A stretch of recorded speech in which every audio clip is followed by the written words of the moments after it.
Startup Podcast PH is co-produced by Y Spaces, Aperon, Twala, Sims, Sukuna, Schooltech by Edfolio, Maroon Studios, and Compare Loans. Check out our partners in the description.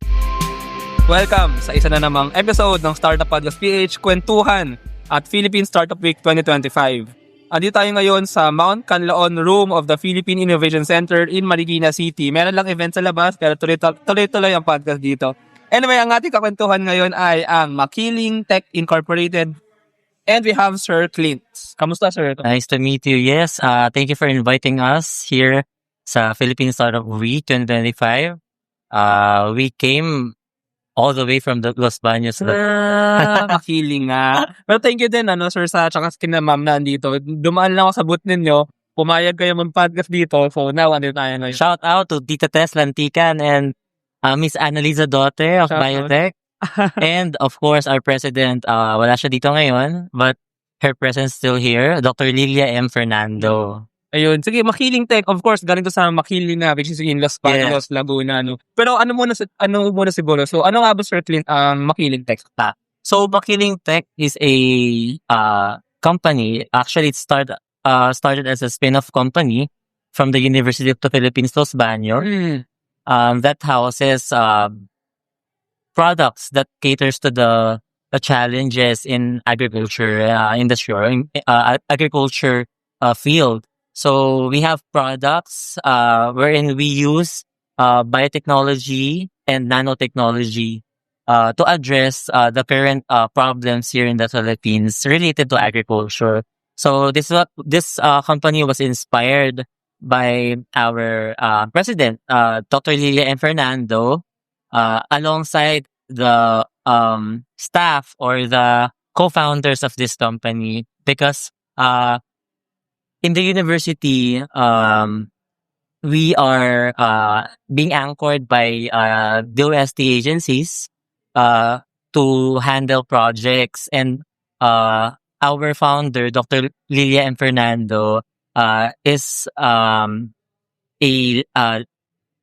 laboratory head or the head of the agriculture and nanotechnology laboratory in Biotech UPLB. So they started the technology such as Fertigro nano fertilizers. So these are controlled release nano fertilizers. So different from the conventional or commercially available fertilizer in the market. As its nutrients are controlled release and not released all throughout when we apply fertilizers. So, ibig sabihin ba nun ay rineladies lang siya at certain times? Yes.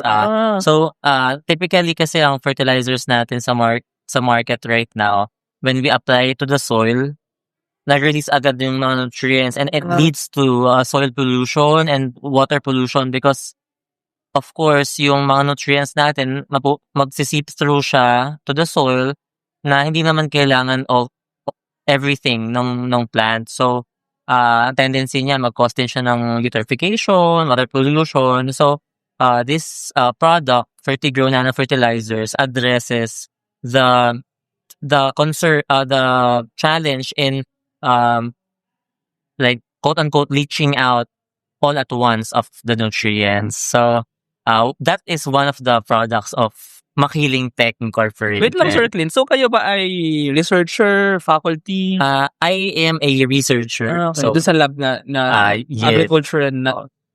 Ang background ko ay chemical engineer. So ang focus ko ay sa production, scale-up production ng mga Makiling Tech products. So one of which is the Fertigro nano fertilizers. Si ma'am pala andito ay Tita Tess, Ms.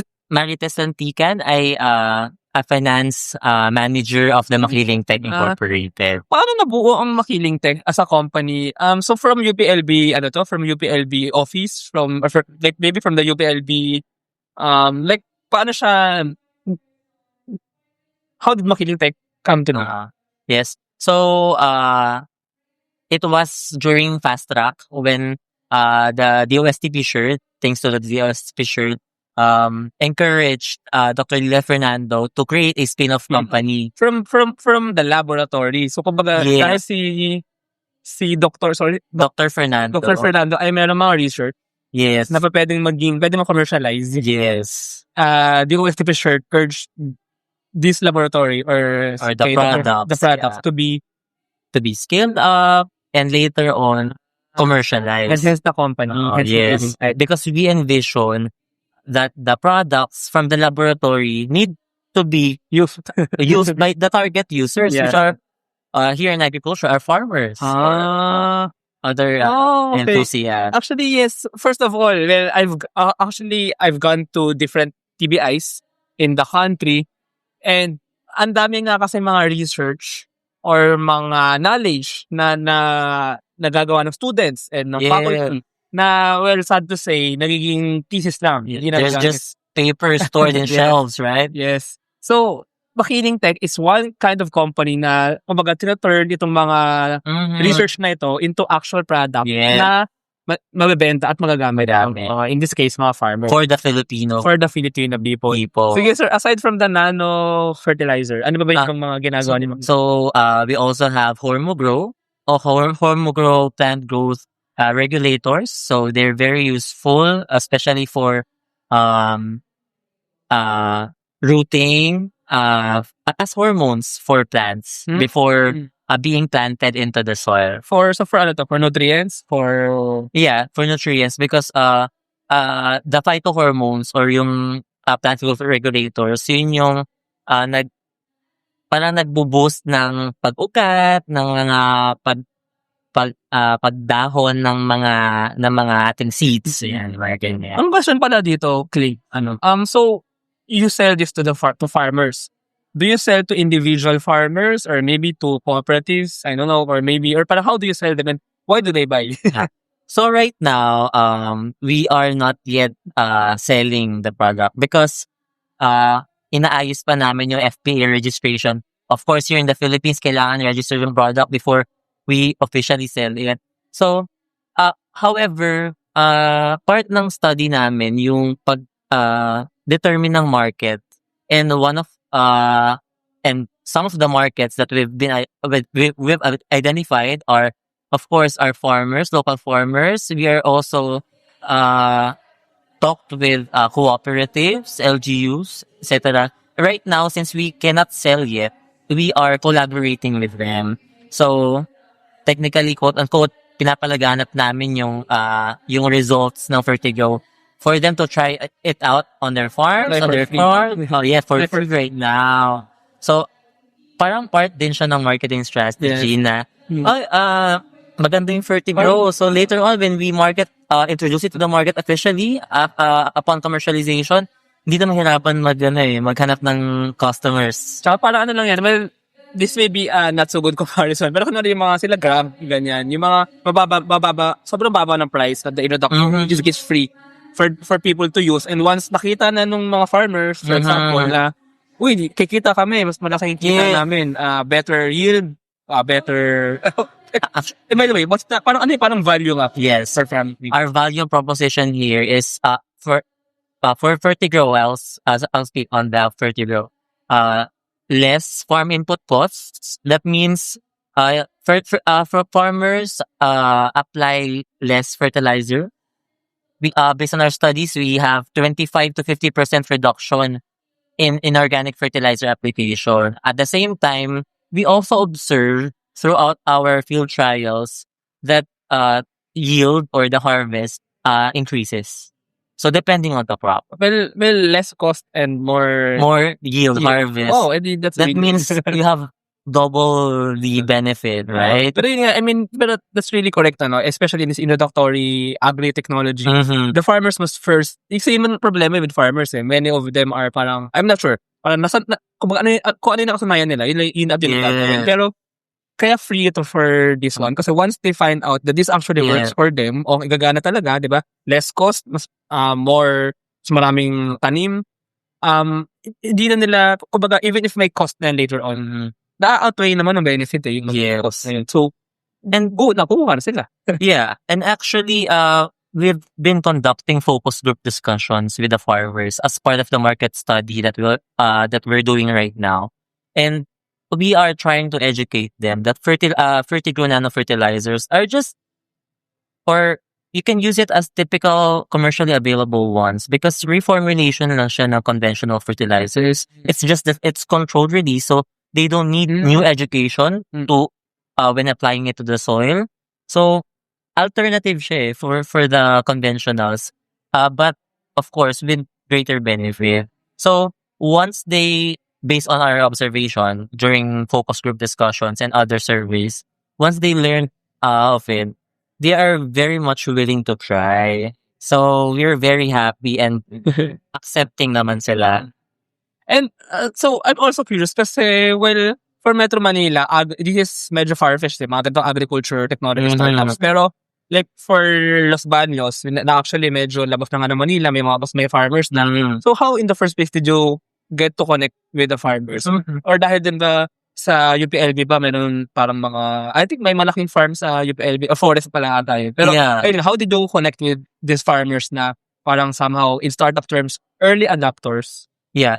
So typically, because this is a research project, it starts with a research project. The first one is to establish partnerships.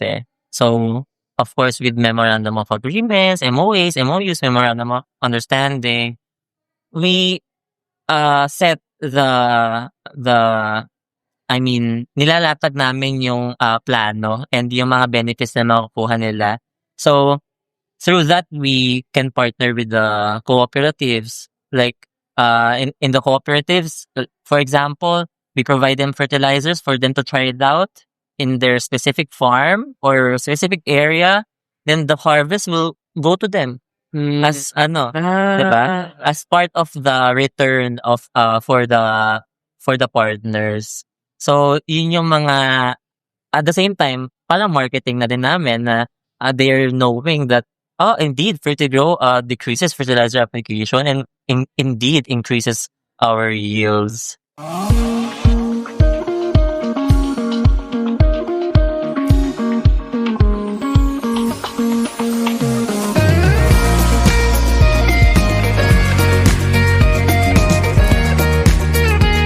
Trust the digital future with Twala.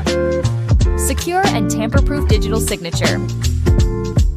Electronic notarization service. And custom AI agents for intelligent document workflows. Visit twala.io to learn more. In today's digital world, your organization needs more than just technology. It needs a strategic partner. At Symph, we build web and mobile apps that drive innovation for startups, enterprises, and organizations worldwide. Visit symph.co today. Protect your assets from bugs before bad hackers exploit them, and launch your products seamlessly with Sicuna, your trusted partner in cybersecurity. Receive reports in real time and work with security experts to find bugs in your products before others do. Let's make your security our priority. Here's the question, Sir Clint. So kayo ay researcher, no? Although si ma'am ay parang finance, Pero itong marketing aspects, itong business side, how did you learn? And hindi ba challenging siya because coming from like a scientific background, research training, biglang ganito, business? We don't very much of that because Makiling Tech is composed of soil scientists, chemists, chem-eng. I am a chemical engineer by profession, economists, biologists, agricultural economy. So multidisciplinary. Oh yes, a forester.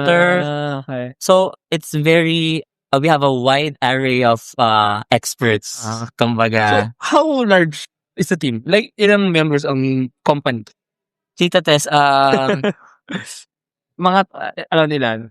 10? less than 10. Less than 10. Oh, okay. Less than 10. So since right now wala pang income, we are really doing our best to finish our FPA registrations. So hopefully we can finish it by early next year with the help of DOSTP card, of course, for the Fertigro Nano fertilizers. Sige. So in this journey of, first ginawa niyo yung, research, no? Tapos magiging product. Tapos now commercialization. Ano yung mga challenges or maybe for the company, ano yung parang pinaka mga mahirap na nangyari? Okay. Personally speaking, one of the challenges na naranasan namin ay really to scale up our production. Na magki-cater dun sa demand na binibigay sa amin ng market. 'Di ba, imagine wala pa kaming binibenta officially but the market is really demanding na. For example, for the field trials. So right now, we are partnering. Thank God, we are able to partner with a private company. Shout out to the All Trade Marketing and Manufacturing there in Bulacan for always supporting us with their equipment so we can put up a manufacturing plant for our Fertigro nano fertilizers and as well as with other technologies that we have. So, but right now we have a limited scale. So we're aiming to increase it or expand our fertilizer production. So that's what we're hoping right now. Like expand because the demand is really high. I must say. Actually, maraming farms, potential farms Yes. na maaaring And magamit. take note that Fertigro nano fertilizers can be applied to all crops. So So lahat ng farms yan. lahat ng farms. Imagine, Philippines, an agricultural country, need parang need this sustainable technology. Sige, Sir Clint. So what's the vision? Like maybe in let's say tagal na natin 20 years. Matagal, no? So, Yeah, okay. do you see maybe makiling text products ay parang norm na siya kumbaga for Yes. That's because we're not just promoting our products here. We're promoting sustainable farming. And sustainable farming is not just about increasing your yield, decreasing your input, but also helping the environment because for example, for Fertigro nano fertilizers, when the nutrients are controlled, they don't just go out of the system and be and go through the soil, through the water bodies. Imagine the saving in terms of the marine life at the same time carbon footprint because part din ng study namin yung life cycle assessment na we all know that climate change has really affected us nowadays, especially kunwari malalakas ang bagyo. So part ng study namin na din namin yung maging environmental impact nitong mga products eh. So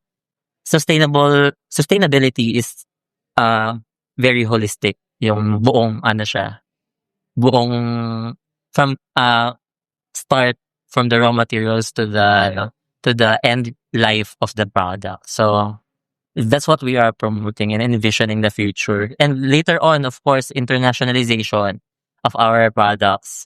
We aim to have it also exported and be a benchmark for the Philippine agriculture, not just relying on the easily not controlled release fertilizers. Yeah. Tsaka parang magiging, if ever, magiging pride nga rin na agri technology na initiative. Yeah. Wow. Sige sir, last question na. Second to the last. What keeps you motivated and the team motivated? Kasi yun nga, doing this startup, lalo na research startup to hindi siya ganun kadali. Mahabang panahon to na research kayo at walang kita kung magano. So, what keeps you motivated din talaga dito? Okay. What keeps us motivated is our passion. Passion to help our countrymen. So, hindi lang naman to more on kita eh. It's what we love doing. We love research and we love to help our country. And I think that is what keeps us motivated. At the same time, when we see that our results are, satisfying, like we prove that there is a reduction in fertilizer application, say for Fertigro, and increase in yield, we are very much more motivated to continue pushing our products and ipakalat yung mabuting balita, especially to the investors and to the target market, kasi they deserve to use it, and they deserve to earn more, kasi especially yung naging stereotype na ang farming ay hindi ka yayaman sa farming, right? In the Philippines, we want to break that system. We want to break that notion na may pera. Malaki ang pera sa farming. Yung kanina rin, kakatapos ng interview kanina, pero ganun din eh. Actually, marami mga ganitong agri-startup sa Pilipinas. Sana nga, parang malaking paradigm siya na kailangan mag-shift eh. Malaking bagay din na kailangan magbago yung mindset ng mga Pilipino, ng Pilipinas. Lahat eh, mula individuals, farmers, consumers, businesses, even the government, with regard to agriculture. Malaking mindset change siya na agriculture, farming is kumbaga, it's a profitable big thing to do, and it's actually an industry na hindi pipitsugin. Kayamanan talaga natin. Yes, So, you just need to have the right all the technology and actually And the yung support, tsaka even yung system ng commerce, ng trade. yes. So, anyway, malaking usapan ba? But, Yeah. well, I think Makiling Tech is playing one part here, which is yung parang,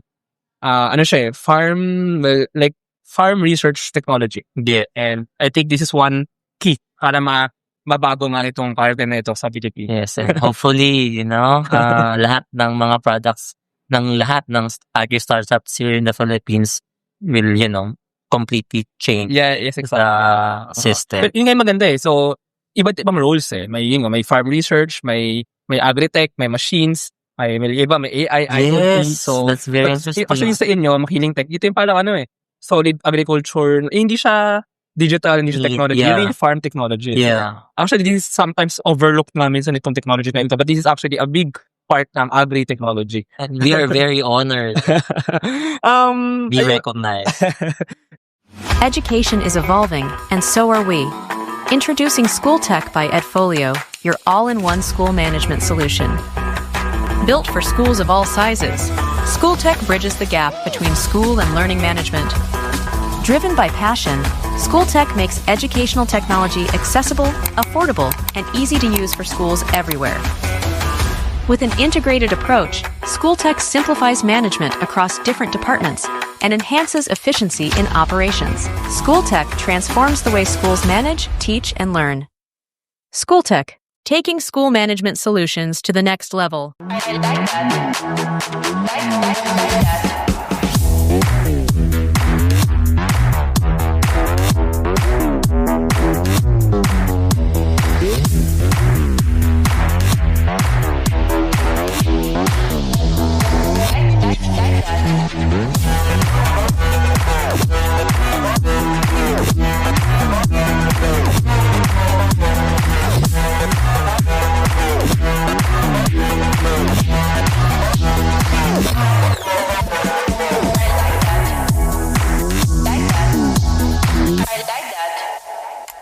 Running a business? Make it smarter with Red Circle Global. Streamline operations, boost productivity, and manage everything in one powerful ERP system. Book your free business demo today at redcircleglobal.com. Guided by one of our top experts.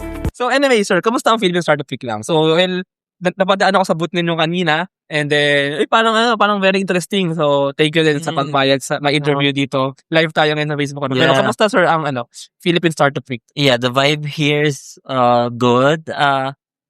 Actually, we are on the located on the exhibitors area floor, and right now may mga ongoing sessions, right, and forum. So we are happy that we are able to talk with other startups. May mga pupunta sa booth like we as expected, and we're able to share yung mga technologies namin. So far, the Philippine Startup Week is on fire. On fire. Ayun, sige. Thank you very much, Clint. Thank Sa, you. by the way, baka meron tayong listeners dyan. Naka-live tayo ngayon. This will also be out on YouTube and Spotify. Interested to know more about Makiling Tech. So, how can they contact you or maybe connect with you?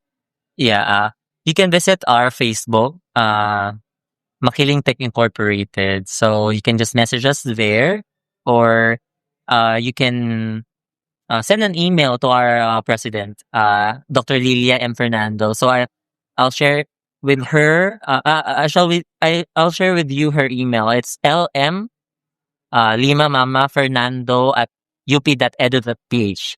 That's lmfernando@up.edu.ph. So that's all.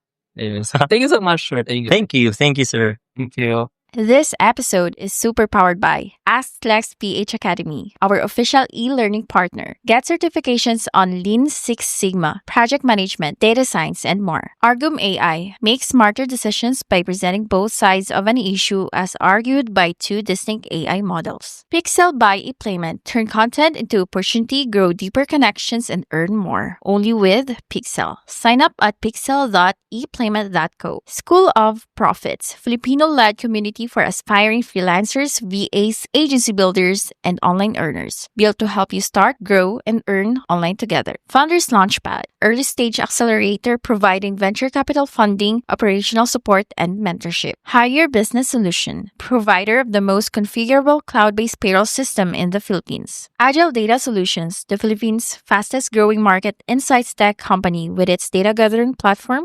HustlePH. SmileChecks, streamline hiring and onboarding with automated background checks. Cloud CFO, cloud accounting service provider for business ready to grow. Cloverly, all-in-one digital platform for property developers. Body Beaties, accessible and personalized diabetes self-management application. HKB Digital Services, tech-based business tools including payroll, ticketing, and loyalty rewards. Hyperstocks, digital banking enabler for rural and thrift banks. One CFO, CFO services, bookkeeping and tax, and payroll processing for startups and small businesses. Wonder Brand, data science-driven brand strategy and design for emerging markets. DV Code Technologies Incorporated, IT solutions specializing in software development, blockchain smart contracts, digital wallets, and cybersecurity. NutriCoach, personalized nutrition and weight loss programs for you. This episode is powered by Kanzen Barley, East Point Business Outsourcing Services, Filipina Home-Based Moms, Hex Colony, Sugbudok, Algacon Aqua Feeds, Juan Algae,